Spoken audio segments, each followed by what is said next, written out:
You know, if somebody was to say something factually wrong about you, do you believe they should remove that, or do you think they should be able to keep that content up? Twitter is free speech. This is a perfect representation of like how that kind of hug boxing, that kind of like desperation for a safe space ends up with you unironically thinking that you're in the right when you are, one, so wrong, and two, just so incredibly dumb. Throughout this entire 53-minute interview, she comes across as unhinged and also incredibly uneducated. Why is she confident enough to film this and then have her assistant send this footage to Taylor Lorenz? Because she thought she's doing great.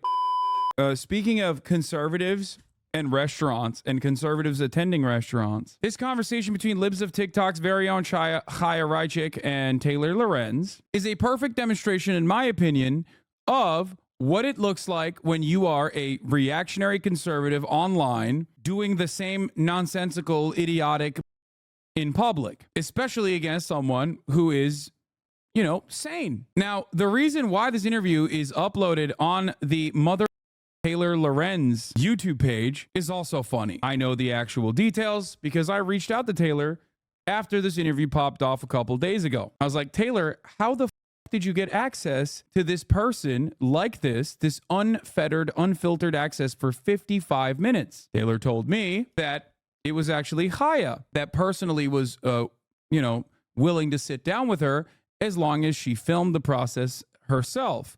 It was actually Chaya's assistant that was filming this interview. The conversation was supposed to take place for 10 minutes max. Taylor wrote an article about Nex, the non-binary 16-year-old that was brutalized and beaten up by 3 older students in an Oklahoma school who then died a day later. Now, Taylor had written about the article. Taylor had written about this situation, and Chaya Raichik is, of course, for those of you who don't know, a psychopathic, right-wing, crazy lady that runs the Libs of TikTok account. This account is, I guess, like a clear-cut definition of a stochastic terrorist, an account that is, her entire purpose is to find random queer people in places of regular business and out them, or not out them specifically, but like lie about them, call them groomers and files to her audience of psychopathic, bloodthirsty, monstrous, transphobic losers. It is not even just a cyber lynch mob. Cyber lynch mob is adequate. However, it's not just a cyber lynch mob. It actually has real world consequences. Because as a hate monger, when there is a person or even an institution like a hospital, for example, in Chaya's crosshairs, that hospital will always get suspiciously a litany of death threats for all the medical professionals that work there, and even bomb threats, as a matter of fact. Very famously, bomb threats to a children's hospital, just so you understand. And of course, Chaya and Taylor have had very public beef for quite some time. Taylor was the person that found out who she was and basically unmasked her, the anonymous account. And I think she was very valid to do so. Before people go, oh, that's doxing.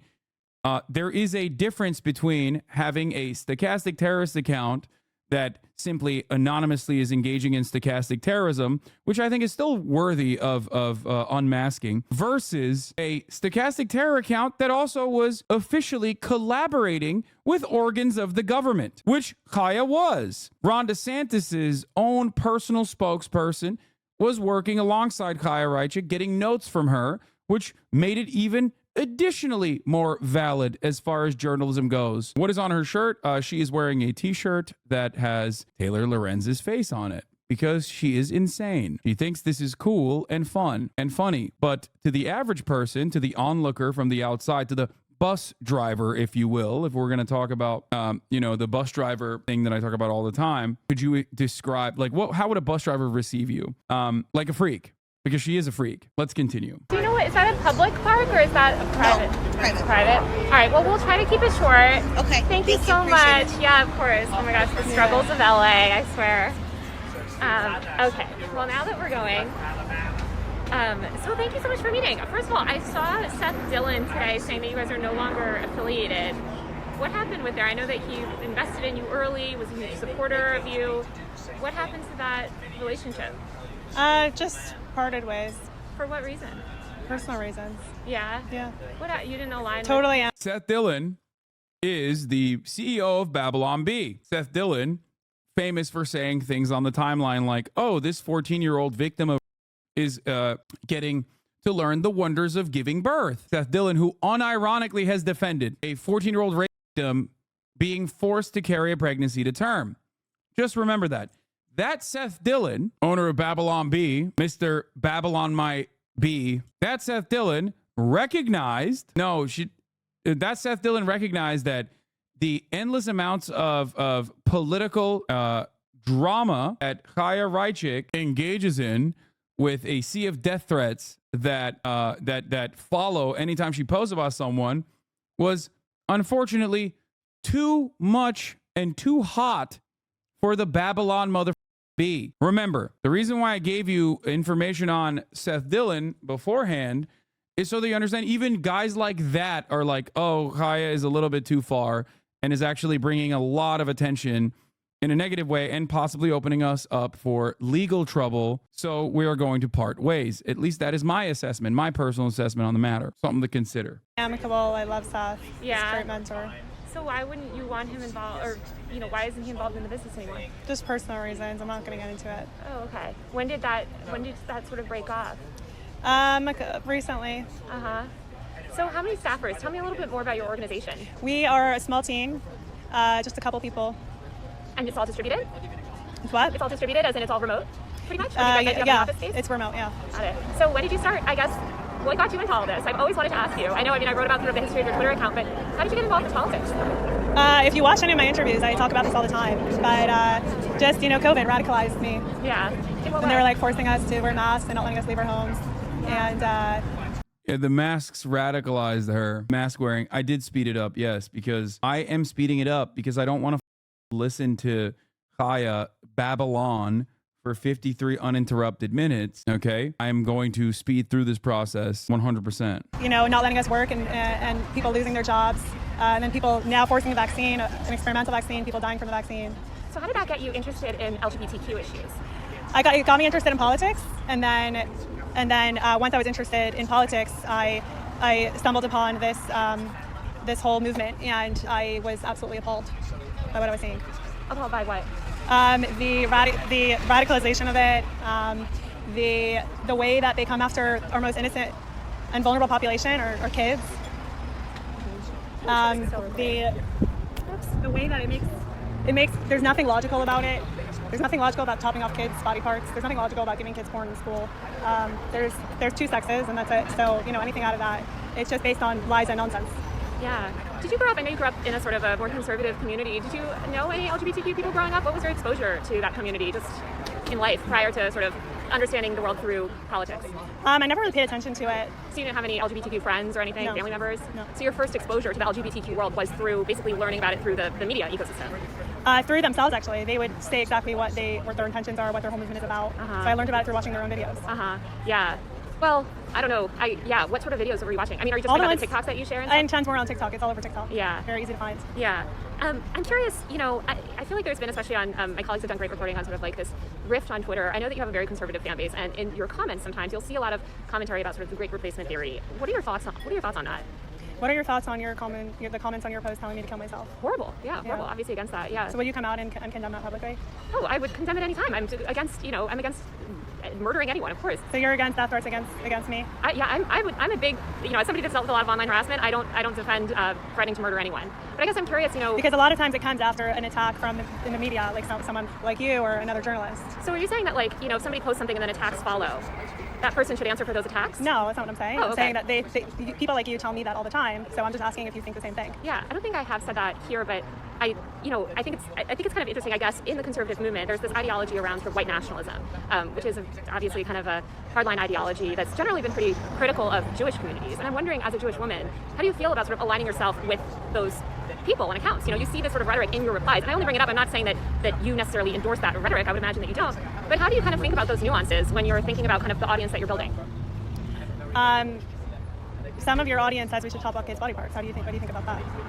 I don't know what you're talking about. Like a girl says she wants to be a boy, so she chops off her breasts. I'm a big, I believe in personal liberty and bodily autonomy personally. So kids should be able to cut off their breasts if they think that they're boys. I mean, I believe in gender ideology. I guess I personally, my feeling is that I believe in personal liberty. I grew up in a town where a lot of people, for their middle school graduation, women got nose jobs. I knew somebody that got a boob job at age 14. And I guess I struggle to kind of understand the criticism when there's certainly no criticism of that sort of thing, right? But then there's criticism of this other sort of gender affirming, stuff. So you're comparing a boy being allowed to chop off his penis to a teenage girl getting a nose job?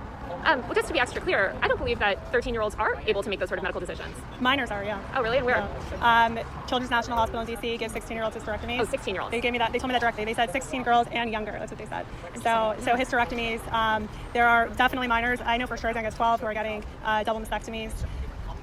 They definitely allow vaginoplasties for minors and phalloplasties. I'm not aware of a specific case of a minor, but they allow 18-year-olds. Yeah, which 18-year-olds, you're an adult. But let's just get back to. So what she's doing here is maybe unsurprising for you if you're familiar with the way that right-wingers operate, is an exaggeration. Okay, it's across the board incorrect. It is not for.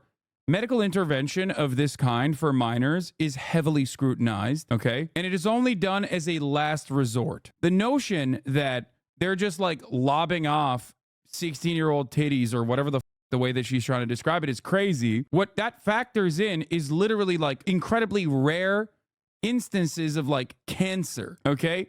The idea that this is a commonplace practice is insane, okay? Like you're talking about breast reduction surgeries for like unique hormone issues and cancer treatment. Okay.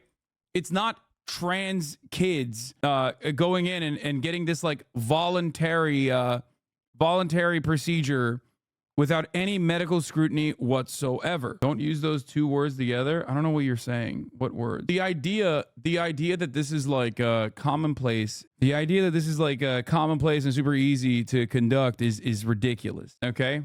The Great Replacement stuff, because I'm curious, what are your thoughts on that whole ideology? I mean, how many? There were times that there were some months over the past 3 years that there were more illegals coming into our border than children being born in the U.S. Does that not look like they're trying to replace us? I think one of the funniest parts about this, of course, is that the Great Replacement theory that she's channeling is objectively a white supremacist Nazi slogan. And of course, those very same white supremacist Nazis that champion the Great Replacement theory also believe that Jewish people are responsible for said Great Replacement theory, and Chaya is an Orthodox Jew. So perhaps she's too stupid to recognize that reality. I don't know. Because when people say they are doing great replacement, you are a part of the they, lady. They don't mean like they are doing great replacement. Some might think it's like the liberals or the Democrats, but the real ones, the actual Nazis that have been championing this since the dawn of fascism, have directly laid the blame at Jews.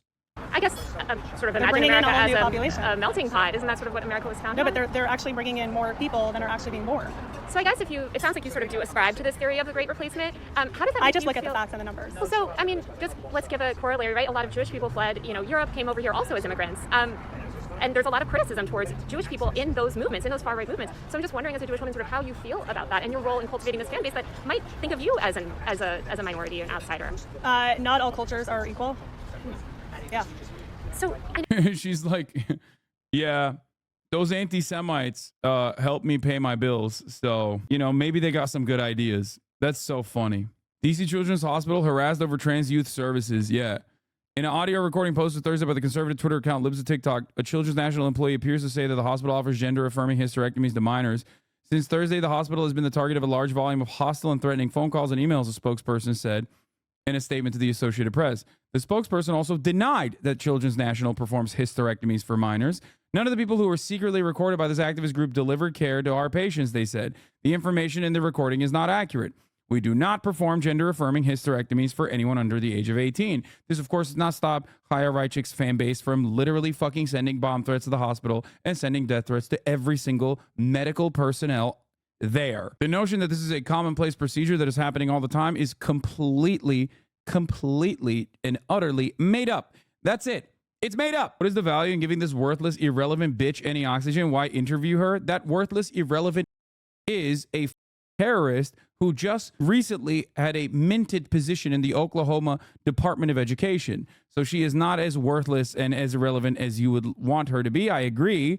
She is awful, but she is unfortunately not irrelevant. The only reason why the Oklahoma Department of Education gave her a position, for the record, is because she's transphobic. She has never lived in Oklahoma. I don't even know if she's ever stepped foot inside of the state of Oklahoma. She has only lived in Brooklyn and Los Angeles, as far as I know. So that's something to consider as well. And yet, she got a job. Former Brooklyn real estate agent and self-described stochastic terrorist Chaya Raichik, aka Libs of TikTok, is appointed to the Library Media Advisory Committee for Oklahoma schools, a state she doesn't reside in. She also sometimes complains to Elon Musk, and Elon Musk defends her. So unfortunately for all of us, she has no valid background to have this position at all. She hasn't even lived in Oklahoma. The only reason why she was put into that position is because she is a petulant, psychopathic, bloodthirsty, monstrous transphobe. That's it. Those were her qualifications for the position.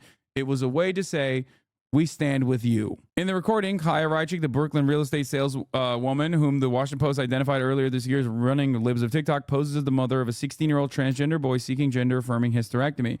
They're in the clear, a hospital worker tells Raichik after asking her son's age. Later in the recording, another hospital worker tells Raichik she has a gender-affirming she has seen gender-affirming hysterectomies for children younger than your child's age. Comments on Twitter labeled hospital workers demons and groomers and called them to be jailed or worse. Earlier this month, doctors and staffers of Boston Children's Hospital reported receiving threats of violence. Just remember, guys, the bad guys are not the people sending bomb threats to a children's hospital. This is so comical that it's like something the Joker would do, okay? In a Batman subplot. It is like cliche. Issuing bomb threats at a children's hospital, I must be the good guy in this story. I know you have a lot of concerns about educational materials and books, library books and things, especially... They're importing people who want to destroy America and who Who's want... they? Chaya? Who's the they? Who come here and do not stand for what America stands for. So, and I think, and we see it, there's time after time after time after time. They come in, they're destroying our cities, they bring crime with them, and they are bringing them in to replace us. And yeah, I think people from various countries, you know, they're all different. So, you know, just back to the sort of education stuff, I know that you're interested in removing a bunch of books from libraries that you consider inappropriate. I was just wondering, out of all the books that you've sort of tried to get removed, how many have you read? I've read a couple of them. Which ones? Gender Queer. I've read This Book is Gay. I've read Flamer. I've read, what were some of the other ones? She didn't read any of those books, okay? It is also funny because, like, obviously, I don't even know if she knows how to read, okay? But it is, once again, very funny because there is an incredibly high likelihood that she's also... And this does not mean that like all gay people in the closet are like the only reactionary homophobes and bigots are gay or anything like that. But there is a very high likelihood, all things considered, with her hypersexual obsession, her pathological sexual obsession with Taylor Lorenz, she herself might also be an in the closet lesbian. There is a likelihood, like straight up, and AOC as well. My shadow is pink. It feels good to be yourself. There's so many more, tons of them. How do you kind of square? Would you say? I feel like you are. It is a disservice to assume homophobic people are closeted because it deflects responsibility from hetero bigots. Oh no, I often explain like Matt Walsh, not gay, okay, just a straight dyed the wool, aggro, psychopathic. Right winger who wants to kill queer people, but is definitely straight. Okay, same with Ben Shapiro. Even Crowder, however, you know, there are signs, is what I mean. Like, do you understand? Of course, the overwhelming majority of homophobic people are not gay. They're very much straight. Benny Johnson, even Crowder, possibly bi. Definitely into cross-dressing. Or at least I feel like you've spoken about free speech before and the need for free speech and sort of supported Elon Musk's sentiments in that area. Would you say that you're a free... Could the same argument be levied on you, perhaps? Like what, that I'm in the closet? Why would I be in the closet? I'm very openly pro-LGBT. I'm currently in the process of defending LGBT rights. I have no reason to hide my sexuality. I talk about dads all the time. Do I strike you as the type of person who is scared of their own sexuality? I wear dresses. One of the more common things I hear from people is that one of the more common things that haters say about me is that I'm actually a gay man. Like secretly a gay man. Why would I keep that shit a secret? Free speech supporter? Yeah. So how do you square the sort of being this free speech supporter with wanting to ban literature? I do more gay shit than Austin, and he's gay. What kind of literature? Any kind of literature. I mean, I would think What that kind of literature am I trying to ban? Oh, I thought you were just trying to say you've made an effort to get books removed from schools. What kind of books? Books dealing with LGBTQ people and sexual No, that's not education. what I said. Oh, so you're not trying to get any books banned from school? That's not what I said either. Okay, why don't you explain to me how you're thinking about this? You just accused me of wanting to ban books. What kind of books am I trying to ban? You tell me. I'm not trying to ban anything. But you're not trying to ban any books. Who said I'm trying to ban books? Are you trying to remove books from libraries? From public school libraries. Okay. So how do you square your sort of notion of free speech and free expression and allowing all of that stuff with wanting literature removed and wanting access to information removed? What kind of literature? You tell me. Porn. Gay porn. Uh-huh. Yeah. And what do you consider gay porn in these books? Gay. So you want to see it? Are you talking about the stuff that you've tweeted, basically? You consider Yeah, it like there's inappropriate. pictures of like blowjobs and like how to have gay sex with like naked people and people masturbating and stuff. Yeah. Did you? Like pictures of it. Oh, Yeah. totally. And Yeah. I went to public school. And we had a sex ed class in public school where we were shown, information about sexual health and, sex and masturbation and things like that. I'm curious about your own education. I mean, was that something did you ever go to a sex ed class, or is this all sort of new to you where you're sort of learning about how this works in public schools? I don't live under a rock. So you did have sex ed classes when you were growing up? We had some kind of education, yeah. Uh-huh. So you do think it's important for children to have education, sex education? Not the way they're doing it in public schools. Uh-huh. How are they doing it? They're giving kids porn and telling third graders that they should masturbate. They're giving middle school children guides to gay sex and anal sex, sex toys. How would you describe the type of sex education that you would like to see in schools? At this point, I want all sex education actually removed from schools because I don't trust the schools to do it. Okay. After what we've seen, I don't trust them at all. Zero. We need to completely eradicate it and then redo it in a normal way that's appropriate. So I saw you said that you got banned. Okay, what is the normal way to do it? I'm sorry, but like I don't really want to know. Like, I don't really want her dictating this kind of thing, okay? I think that a good question to ask here would be, do you think that you should have a say in how we teach sex ed to children, or do you think professionals should have a say in the matter? Because it's like, why do you want to interfere in an area that like people who have literally trained for their whole lives and are infinitely more knowledgeable on? You are literally bitchless, okay? Here you are sitting with your incredibly long jean skirt that is like otherwise defined as a pant, a singular pant, unmarried and completely devoid of dick, and simultaneously bitchless too. You are a no pussy having ass. Why do you get to dictate how children should learn about sex ed when you yourself never got sex ed, don't understand why it's necessary, and have no formal training in this area at all? For those of you who want to know what I'm talking about, this is the woman who's like, I should be the one teaching children how to masturbate or whatever. And from Stripe today, how much money did you have tied up in that platform? I'm not going to get into that. They already restored me. Oh, okay, Yeah. so you're back. Yeah. I noticed, Yeah, no, she has a lot of similar. It's almost like the entire conservative movement is based on policing things they don't know anything about. Yeah, exactly. It's like entirely fear-based. The fear of the unknown. Bigotry is the greatest way to deal with said uncertainty. You're like, oh, I don't fully personally understand this shit, but it scares me, so I don't think anyone else should even broach the subject. The rare skjort is unhinged. I've never seen that, dude. This is like the first of its kind. Yeah, it's like if Cutie was deciding that no one can fly in a plane, so because she can't fly in a plane because she's terrified, no one should be able to fly in a plane. But Cutie Cinderella is not a reactionary psychopath, whereas Chaya is a reactionary psychopath, blessed with the bountiful, beautiful position of being a right-wing reactionary with hyper-individualism and American exceptionalism built to her very foundation. So it's the same mind that thought, I can wear this without falling on the ground and having to have with no exit strategy of getting up. Because honestly, when you fall on this, it's over. It's Jover. You got to roll home. You just got to have someone roll your ass back home because you ain't never getting back up. That's the very mind that thinks that they should dictate what children should and shouldn't learn about as far as sex ed at schools. I think it was around last summer, you deleted a lot of your tweets and you decided to stop posting. This is when Seth Dillon kind of tweeted, asking if you fell off or, saying that you weren't posting. Rectangular rainbows are the boogeyman. You changed my brain chemistry when you described it as reacting to shapes and colors, because that's exactly what it is. You used to. What happened during that time? And did you think about quitting? I have no idea, and no, I never thought about quitting.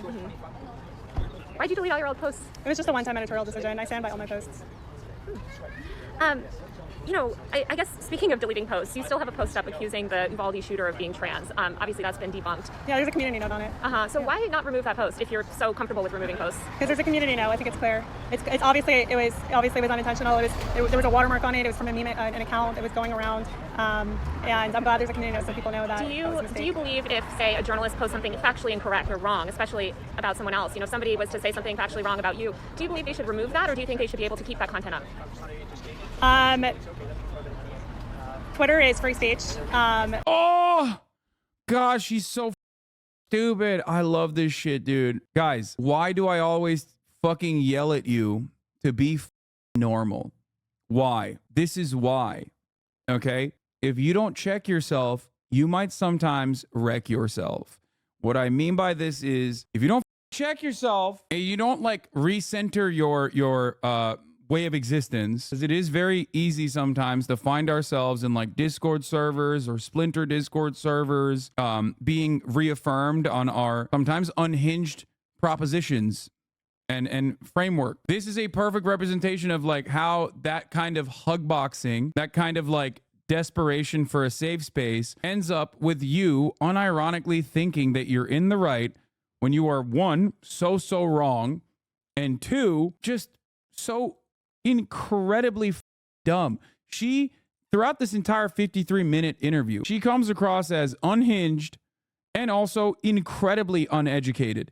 Why is she confident enough to film this and then have her assistant send this footage to Taylor Lorenz? Because she thought she's doing great. Because she thinks, well, everybody hates Taylor. She's public enemy #1 on Twitter. Myself, public enemy #2. So she thinks this is an own. She thinks she's cooking. One, because, she thinks people will not receive Taylor in a positive way on Twitter because Twitter is a right-wing shithole. And she also personally thinks that she's owning her right now in this conversation because she's never had someone literally try and even pick apart, even cynically or in a constructive manner, pick apart her argumentation.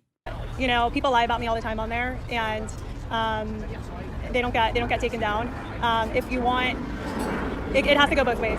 So you believe that people should be allowed to keep up wrong information about you and have no reason to be able to keep that up? Free speech is free speech. Okay, so I'm kind of curious how you square that with the letter that you sent this morning to vSphere, claiming that you were going to try to sue her for slander. If free speech is free speech, then why are you threatening your critics with lawsuits? Well, defamation is different. So would you call misidentifying a shooter's sexuality defamation?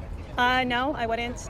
Like I said, there's already a community note on it, so I'm glad that people now. And you admit that it's wrong, right? Was the Uvalde? Yeah, and I wasn't the creator of that image. Sure, but you can imagine if somebody amplified wrong information. The media, like Washington Post and other places, they lie all the time. They're never held accountable. They never remove it. They lie and lie and lie.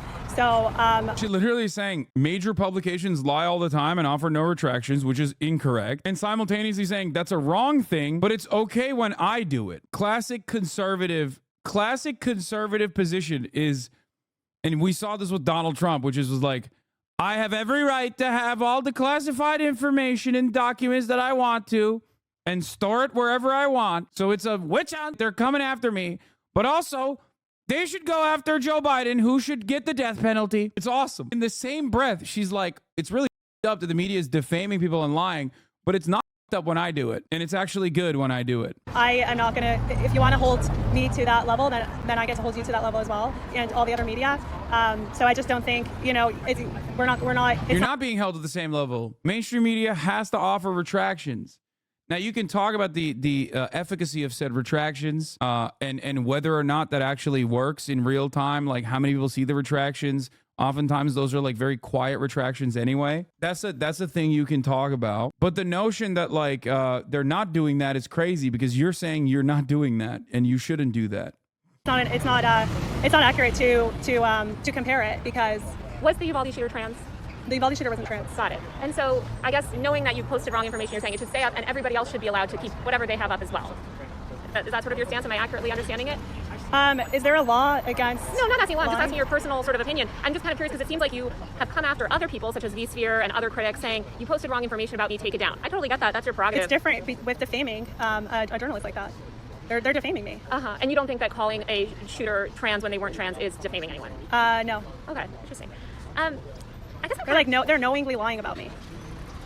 What? And what would Wait, so I don't get it. She's saying it's defamation to like accurately report on what you have done? I don't understand. She literally simultaneously personally calls herself a stochastic terrorist, literally has that as like her Twitter PFP, for the record, the article calling her a stochastic terrorist, and also celebrates that as an accomplishment openly, while simultaneously saying it's defamation when you say it against me. What is it? Who's the other girl, the interviewer? I don't know anything about her. That is Taylor Lorenz, friend of the show, Taylor Lorenz, who is a real journalist.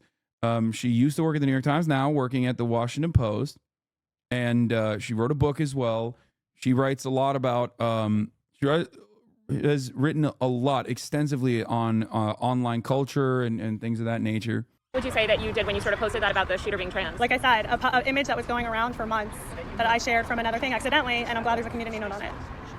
I know you come from a more traditional family and sort of a more traditional culture. What is your family and think of your success?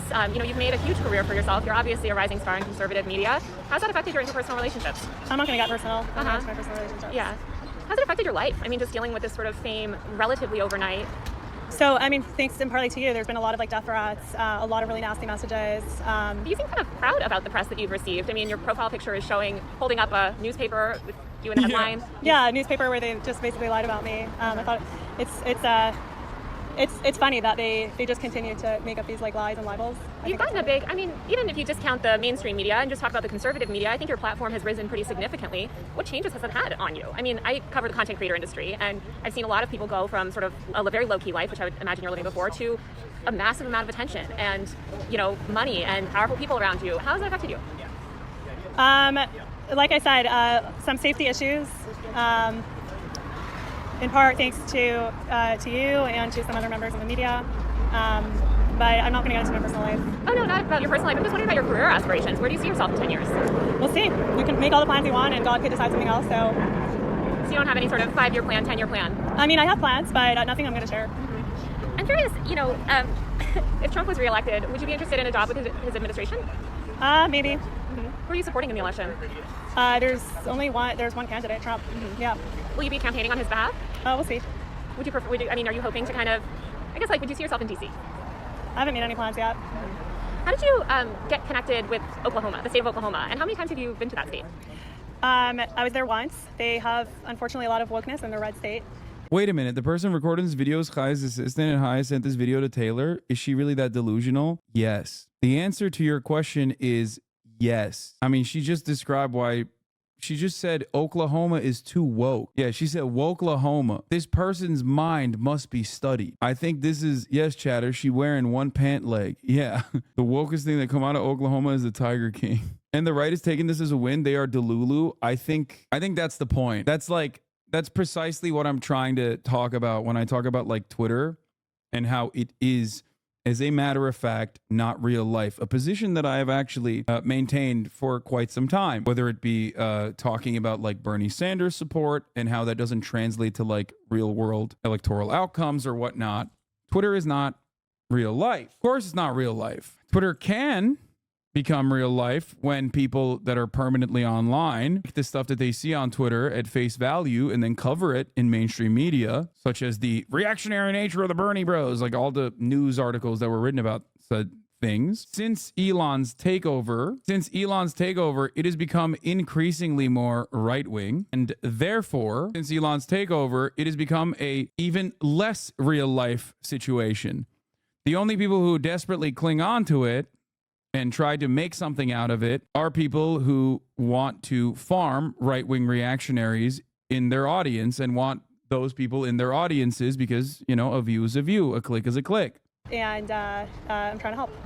How'd you originally what had Oklahoma get on your radar as opposed to some others? Because I started posting about the stuff going on in schools there. By the way, you have to understand something. What's happening here is not a debate. That's why Taylor is asking all of these questions. She is doing her due diligence as a journalist. I have to remind people, The reason why this looks bad for Chaya is not because Taylor is trying to make her look bad. Taylor is doing what Taylor does as a journalist, interviewing someone she is writing about. It's Chaya's responses that turn this into like a contentious situation. Isn't Twitter important? It's supposed to be important for journalists. It used to be, and to a degree it still is, but nowhere near at the same level as it once was. I am a power user of Twitter myself, as you guys know. I have relied on Twitter as journalists that are friends of mine are oftentimes investigative reporters breaking their stories on there.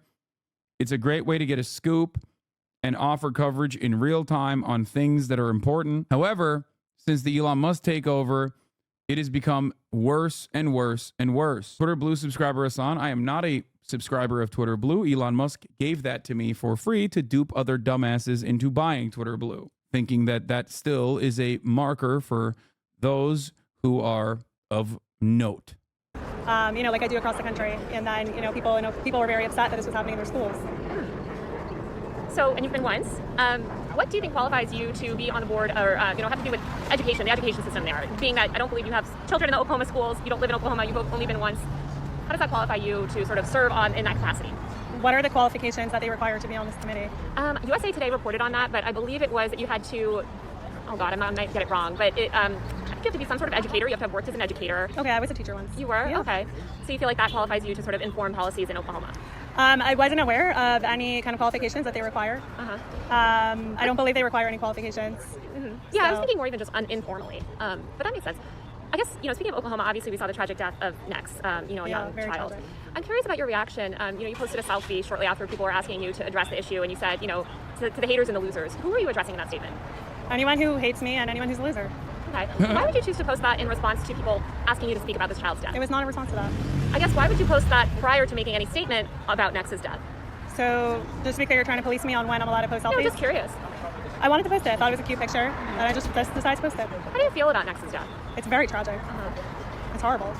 Do you believe Nex should have been allowed to receive gender-affirming care? She should not be allowed to go on irreversible puberty blockers or get sex change surgery.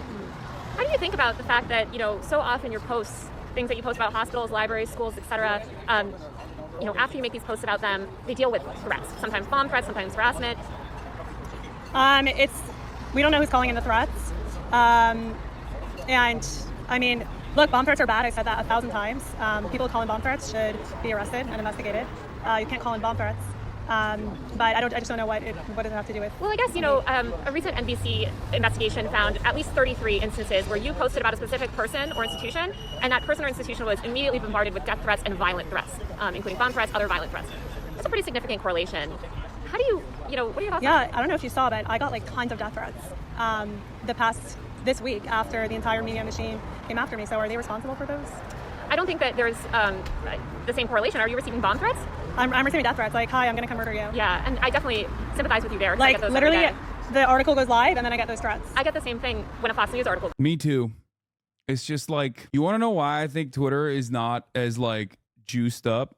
Ironically, this is kind of a sad thing. So I've gotten fake canceled a million times over on Twitter, right? For a bunch of random, erroneous reasons. And usually I often look at the impact of said quote unquote cancellation with the amount of death threats that I receive in the real world. And the hilarious part about it is this is part of the reason why I was once I pulled up Tyler the Creator and just logged off, realized that if I'm not personally looking at it nonstop, I got very little death threats after that whole Twitter cancellation. It was noticeably less, which kind of made me realize oh shit, I don't think the impact that Twitter has is the same as it once was, because the amount of direct death threats I used to get after a cycle like this last couple of days, I actually waited ages to engage with your accounts because I saw cancellation rumors, and then when I looked into it more, there was nothing substantial worth canceling you for whatsoever. Yeah, it is because this last round was more manufactured than normal. Probably, but I think it doesn't matter because most of the dramas that I find myself in are manufactured and silly in almost the same exact identical reasons. This one, on the other hand, I watched happen in real time and was able to show you in real time how how it happened. Normally in that situation, when drama happens like that, there's definitely a lot more real world consequences. Didn't happen this time, regardless of the impressions, the supposed impressions on Twitter. So either A, we're getting better as a community and like dispelling the rumors and offering context, or B, Twitter is kind of losing their juice a little bit. I think it's just like a lot of bots. When you see something pop off from one of these like impression farmer accounts that are like stealing people's tweets for the most part, and you see them with like 100,000 likes or whatever, I don't think it's real. I don't think that has like 100,000 real people that went, yeah, I like this a lot. Not responding, but monitoring threats and stalking is a tactic outlined in the gift of fear. Bro, why do you assume people care about context? They're just here to shit on you. It's not about context. I agree. The last take wasn't political. It absolutely is. What are you talking about? I'm a pro-labor socialist, and they're saying that I'm anti-work, like anti-workers' rights. It's like saying I'm anti-trans. You know what I mean? Imagine like trying to cancel me over being like Hasan is anti-trans. They have tried it. It's a laughable concept. It's like saying I'm not pro-Palestine. You know what I mean? Trying to cancel me to be like Hasan is not pro-Palestine. Those lives. So is the journalist responsible? The journalist who posted the article? I would say, there's a different responsibility when we're talking about media. And I guess to me, a death threat is different than a violent bomb threat. A death threat, I think we're kind of getting normalized to them, unfortunately, online. We get a lot of them. Probably you and I get them constantly, 24/7. I'm wondering kind of how you think about taking these obscure people, right? Because you and I are both public figures, and I imagine you and I can both, we have a high tolerance, right, for what we can handle online. Say you're taking a private citizen, a gay teacher, for instance, in a small town, and you post about that person, and then that person subsequently, who had no media presence prior, receives pretty violent threats. How does that make you feel? We need to answer the question first, though. Is the journalist responsible for actions that have to happen after? So you consider sort of your posts about private citizens, incendiary posts, you consider that journalism? I'm an independent journalist. And do you think that there's a difference between doing journalism on a completely private figure that has no public presence and no institutional power versus reporting on a powerful public institution or person? You still didn't answer the question. Is a journalist responsible for reporting for any actions that happen after the reporting? Personally, I think that journalists should take care and should consider sort of the framing, and I think that they should do their best not to appear as if they encourage that sort of behavior. I've noticed that you haven't necessarily publicly condemned that behavior, publicly told your supporters, listen guys, stop calling in these bomb threats. Who said it's my followers? Do you have information that it's my followers? I guess who else's followers would it be? I don't know. So there's 300 million people in this country. So you post bomb threats follow, and you're saying it might be just unrelated people? I have no idea. We don't know who it is. Have you taken steps to find out? We filed some FOIAs with police departments. Mm-hmm. Yeah. What have you found? We haven't got to anything useful yet that we can use. But what about the white supremacist shooter that said that had posts saying like this one's for libs of TikTok? There's so many of them. I can't even remember. Well, they said it was like a false flag though. Actually, one of them we know it's like some foreign actor, not even from the country. So who knows who it is? Yeah. It seems like Twitter is your main platform these days, although I know you've been posting on Rumble. How much money have you made from the platform? It's personal. Mm-hmm. Is that what sort of portion of your revenue is based on Twitter as opposed to other platforms? That's personal. So speaking of Twitter, do you regret not getting a blue check? Because then you can make tons of money. No, I don't monetize online. You don't monetize? Yeah, I don't. If I was an independent journalist, maybe, but I'm not. I don't monetize on any of my social platforms. I will be watching the genocide denial streamers from Noah Samson, a absolute nutty banger of a video, I suspect, in a little bit after this. I noticed you sort of, speaking of the media, you changed your approach recently, or at least it seems like you're being a little bit more antagonistic towards the media and a little bit more forceful in the way that you speak about the media. What led to that change? Being lied about and defamed for 2.5 years. I guess what led to, I would assume you felt like that for quite a while. What led you to sort of change the way that you speak about the media? Or the sort of... Well, their attacks were ramping up. So, like I said, the lies and the defamation, the hypocrisy. If you eradicate transgenderism, which I believe you suggested in a post today. No, I never suggested that. Oh, okay. You reposted a post that was advocating for that. What would happen to the people that have already medically, socially, completely transitioned and are leading happy lives? What would happen to them? I mean, this part is I'm gonna slow this down because this part you need to hear in the way that it happened. Transgenderism, which I believe you suggested in a post today.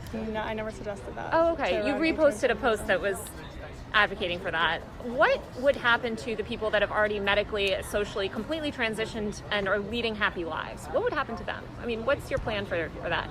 If transgenderism doesn't exist, which it seems like that's what you believe, what happens to all the people living happy lives as trans people?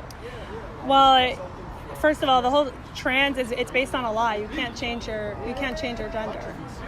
Okay, but so they could go live their life. I mean, I can't tell someone what to do in their house. Sounds like you do want to tell people what to do in their house. I never said that. So you're totally okay with people being trans, just not as long as they're in public? No, I never said that. They could. It's the whole thing is based off of a lie, and I think that She has no answer for this. This part is like one of the most damning aspects of this entire interview, and it went viral on Twitter as well. Who's to say that sort of thing has any sway whatsoever? But I did personally think it was very interesting that this is like a fundamental plank, a fundamental position that she has. And she has so much conviction for it. Bloodlust, I would say. And yet, for some weird reason, she hasn't even like interrogated her own views on the matter. It's wild to watch her buffer and hit a reset. Like Matt Walsh would be able to answer this question, okay? It would be nonsensical, it'd be hokum, it would be ridiculous. But Chaya Raichik is a uniquely dumb and delusional person that she can't even answer it. that this lie cannot be mainstream in our society. It's a lie. And what harm is it causing, do you believe? I like the truth. I like truth. Right, but I'm saying what's the harm of people expressing their gender identity differently than you believe it to be? What harm are they causing? Like I said, we are a nation of truth, and I seek the truth. But I'm asking about the harm. What's the harm? You might believe it to be false, but what's the harm is that there's a lie that is very mainstream and is being embedded into every institution. I guess I'm wondering what the material harm is. Aside from it's maybe something that you disagree with, as in your version of the truth is different than their version of the truth.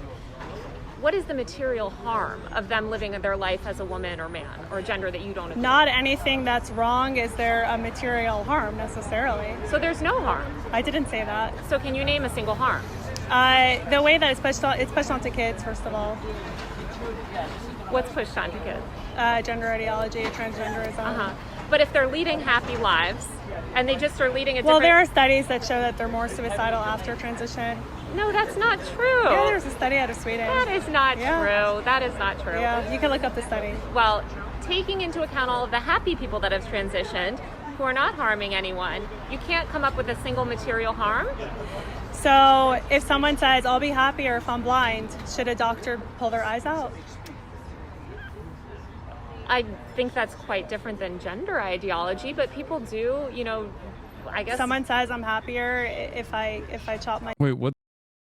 Why would you compare... Wait, what? Why would you compare medical procedures that genuinely alleviate pain, okay, whether it's psychological pain or in some instances like physical pain even, to like personally disabling yourself? That is insane. You can't say that. You could technically make that argument about every medical decision, okay? Because that's what it is. That's simply what this is. Gender reassignment or getting on HRT or puberty blockers is a medical decision. That is nuts. That is actually crazy to make that comparison. But once again, there are obviously plenty of instances where there are enough people in her fan base that think that this is a brilliant argument, so it might as well be, right? As long as she stays in that pocket. She goes outside of that pocket and all of a sudden it's like people are looking at her like, wait, what? That doesn't sound right at all. Unless she personally thinks being a woman is a disability. My dick off, and we should just let them do that. I think, there's a lot of gender affirming care that women do. Right? Yeah. People with type 1 diabetes just don't make insulin, so why should I poison them with insulin, sweaty? Right? I mean, women ascribe to certain gender things. You see women getting boob jobs to affirm their gender. I mean, we're in Los Angeles. We see this kind of gender affirming. So again, you're comparing boob jobs and nose jobs to they're gender affirming. Being buying into the lie that they could change their sex. Breast enhancements are gender affirming for women. There's a lot of women that feel small-chested. They feel like it would be gender affirming for them to have plastic surgery, and they're allowed to do it. And I notice that you don't critique that. I guess I'm curious, Chaya, there are a lot of people that have ideas about women, right? And about what makes a woman, right? What makes a appropriate woman? How should a woman? You're saying you're against people sort of like living lies or living outside this ideology that you've constructed. Some might say, look, we're both women over the age of 25 working, I certainly don't have kids, they might consider that not okay for a woman. Do you think it's do you think it's okay for them to dictate how, you live your life as a woman? Do you think it's up or sort of where does that line get drawn? So again, you're comparing boob jobs to a teenage girl chopping up her breasts? Well, first of all, teenage girls get boob jobs, but breast enhancements are gender affirming for many women. I'm asking you, why is it that people have to live under your sort of view of gender? And it's not my view, it's science. It's fact. It's not. It's the most. This is the greatest lie that conservatives have been able to delude themselves into thinking, is that they are in any way, shape, or form defending science. They are not. And because science is oftentimes very unapproachable and hard to comprehend, a lot of people don't look any further than their own blind delusions. Conservatism always is historically anti-science to begin with, but especially in recent years, I would say in the past few decades, conservatives, and Ben Shapiro used to do this all the time, adopted the motto that, like, facts not feelings. We are actually the ones with the facts. And it's really interesting because they are literally operating on feelings. Nothing that they advocate for is backed by science. Nothing that they advocate for is backed by science. As a matter of fact, the overwhelming majority of people who have the appropriate information on this matter will voluntarily go out of their way to inform the public against their deliberate efforts to misinform the public. It is wild, though, because while in the past I feel like you just say the Bible told me so and that's the reason, right? Nowadays, at least conservatives have adopted the position that this is not like a biblical reason, even though in reality the reasoning does come from the Bible. Okay, for them. It is quite interesting that they have maintained the position that they are the ones who are actually presenting real science, especially when it comes to gender. It's wild. I'm doing a PhD in bioinformatics, and everything we know about genetics show gender is non-binary. I'm tired of transphobes using my own field to push bullshit. I mean, it's funny. They deny climate science and have done for a very long time. They deny the science on gender and biology while simultaneously claiming that they are the ones who are championing biology, okay, which is ridiculous. They deny the science on COVID, on its impact on a population. They deny the science on vaccines. They deny the science on everything. And yet, we're supposed to sit there and be like, yeah, no, the dumbest motherfuckers you've ever seen are hyping each other up. So we got to sit there and act like they have anything worth a damn to say. It's crazy. I guess if enough people are flat earthers, then yeah, we just got to act like flat earthers have a point or something. Like, I don't know. It's biology. But biology, if we're talking biology, there's a spectrum of gender. There's people that are intersex. That is a rare medical condition that has nothing to do with someone deciding that they could. It's not a rare medical condition. Intersex is as rare a medical condition as being a redhead is, okay? There are more intersex people on the planet than there are Jewish people. There are more intersex people on the planet than there are redheads. Be the opposite gender. I guess I'm still kind of struggling to understand how you think, if your view, say tomorrow Trump is elected, he says, all right, we're gonna all live by Chaya's, decisions, right? What about all these happy trans people that are living their lives, that are not harming anyone? What harm are they doing by living their life as a woman who've medically transitioned? They're adults. I understand you have problems with kids, but with adult trans people, what's the harm that they're doing to society? To society, they're spreading a lie that is affecting children also. So you just believe gender is a lie. And what if somebody said to you can't change your gender. And what if somebody said to you, you're not a real woman? You're not a real woman because maybe you don't meet these certain specific definitions of femininity. That's fine. I don't care. They can call me whatever you want. But what if you would be forced to live by that system? Do you think it's fair that you would, be forced? Is that based in science? Well, I don't think any of it's really based in science. Well, it is. Gender is a social construct. Well, gender is actually made up. Exactly. Yes, we agree on that. We agree. By a child predator, by a pedophile. We don't agree. Yeah. We don't agree on that. So he made up gender, and now they conflate the two, and they use it. Yeah. Well, okay. So what? Men and women didn't exist then before the dude. Like, what do you mean? Like, I don't understand. Like, what? This is a person who literally thinks that like stochastic terror was a designation that was created specifically for her. So she's saying one guy invented gender is so funny. It's like there's been a concept of third gender in India long before in many other places around the planet, as a matter of fact, long before any doctor or anyone that she thinks invented the concept of gender in America with Native Americans, two-spirit. To basically like the easiest way to describe gender being a social construct is literally look at any other culture outside of the United States of America, or look at the United States of America. We are a melting pot. There's hella people from other places. Look at the way people from other cultures and other countries present themselves. You know what I mean? It's the clothes that you wear. It's the way that you express yourself. One quick example is like what is considered as like, peak of like sexy manhood in a place like Korea versus, I don't know, peak sexy manhood in like a Latin American country. Or the United States of America, as a matter of fact. The concept of gender has changed. Like gender norms have changed dramatically throughout time, even in this country. Look at the founding fathers. Those motherfuckers were wearing powdered wigs and shit. The are we talking about? Dudes were wearing skirts. Dudes were wearing high heels and makeup and powdered wigs. Like, what do you mean? Like, does that not signal anything in your mind? Like, that doesn't help you understand that this is all like completely made up? And kids. So there are actually two sexes, and there are 0 genders, and there are many personalities. That's what I believe. Okay. A lot of LGBTQ people say that your posts cause an enormous amount of pain. How does that make you feel?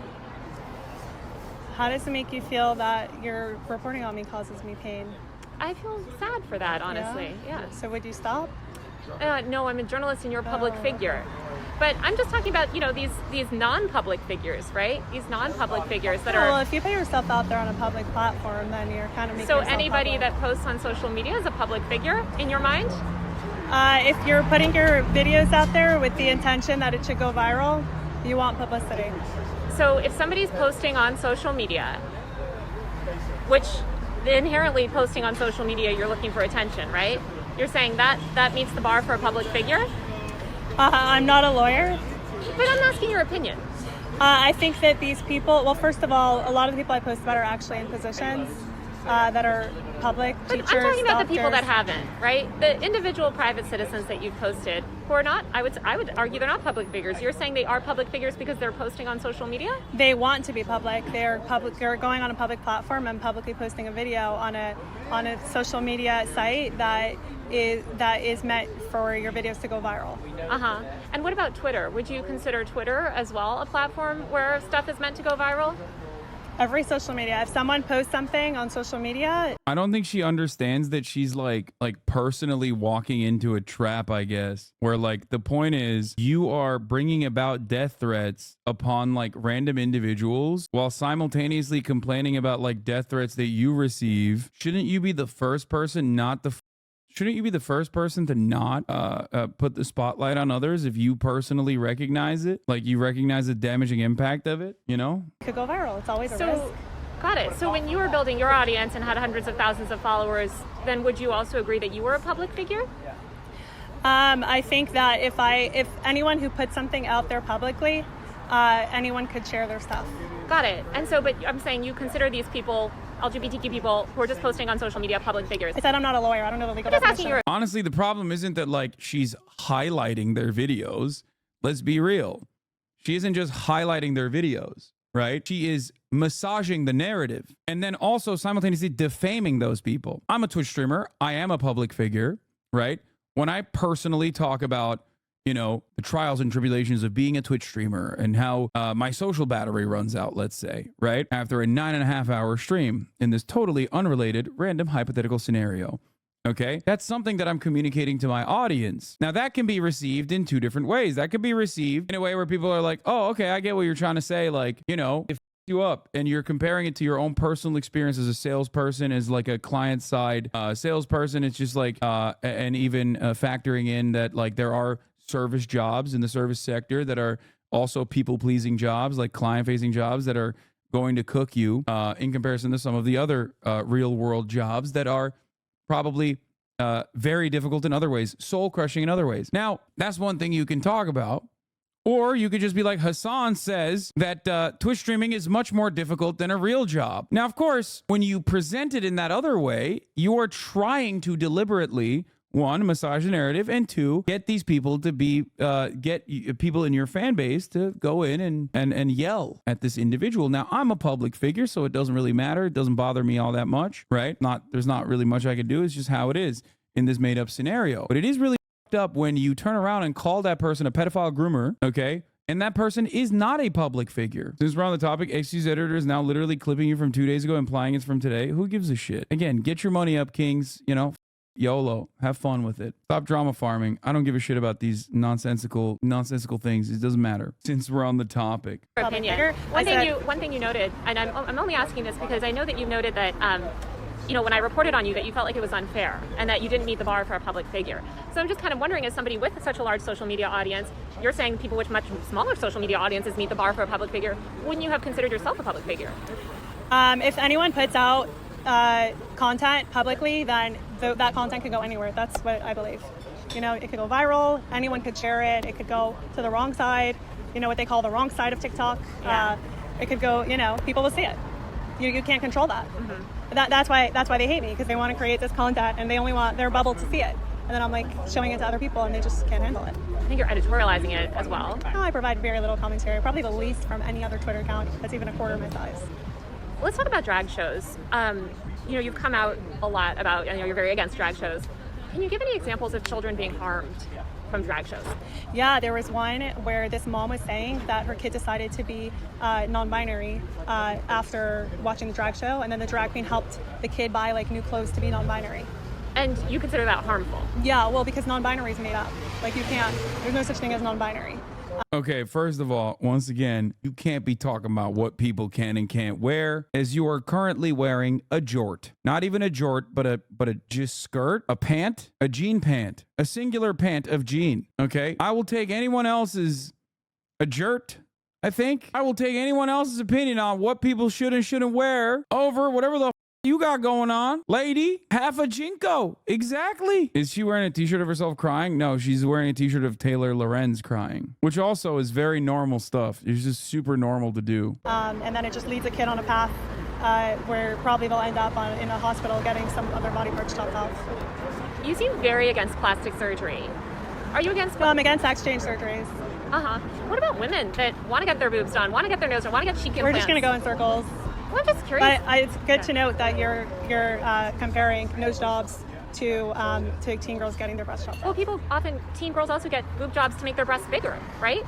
So both are gender affirming in different ways. You seem very obsessed with one and not interested in the other. So that's kind of what I'm interested in. And I guess I don't really. Wait, she's not openly anti-breast surgery for like she thinks is great? That's crazy. When you live in Los Angeles, as she did, she probably grew up with a lot of teenagers that went and got rhinoplasties and boob jobs at the age of 16. Obviously, she can't be out here talking shit about that. You know what I mean? I understand that because both are gender affirming in different ways. I don't call it gender affirming care. I call it sex change surgeries for people who are sold a lie that they can change their sex. Where do you sort of hope this will end up? You know, like all of this sort of the advocacy that you're doing. I know you said you don't have a 5-year plan for yourself, but what's if you were sort of like going to describe your platform? What are some things that you'd like to see meaningful changes in terms of policies, laws? Oh, I want to eradicate gender ideology from public life. You got featured on the main story, Philip DeFranco today. Let's go. I knew it was coming, baby. Let's go.